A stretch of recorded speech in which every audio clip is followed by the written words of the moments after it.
Il y a l'affaire de l'Afghanistan qui tourne horriblement mal, parce que l'Afghanistan, au départ, c'était une réplique des États-Unis d'Amérique au fait que les Twin Towers, les deux fameuses tours, avaient été détruites par un attentat épouvantable, vous vous en souvenez, le 11 septembre. Alors, l'Afghanistan, au début, c'était pour répliquer. Les États-Unis se disaient en légitime défense. Naturellement, on n'a pas retrouvé un seul des responsables de cet attentat contre les Twin Towers en Afghanistan, hein, jamais. Et c'est normal parce que les organisateurs, pour 19 d'entre eux, ou 18 sur 19, étaient saoudiens et non pas afghans. Bon.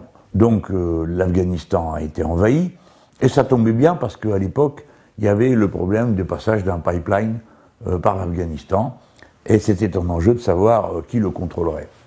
Je rappelle tout ça, je ne vais pas entrer dans les détails, mais c'est pour dire que les guerres suivent les pipelines, je vous le rappelle à chaque fois. Et bon, on était là-bas pourquoi? Je dis on parce que les Français aussi y étaient. C'était pour lutter contre le terrorisme, rétablir les droits des femmes et de la démocratie.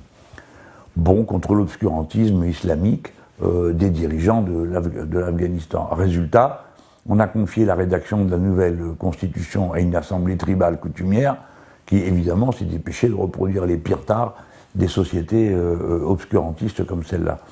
Et puis la guerre est interminable et elle est en train de redémarrer parce qu'évidemment, au bout de tant de temps, comme il ne se passe strictement rien, que la situation n'a évolué en rien en bien, que le 80% de tout l'argent qui a été déversé là-bas est revenu dans les poches des Occidentaux, parce que c'est un circuit fermé. Hein.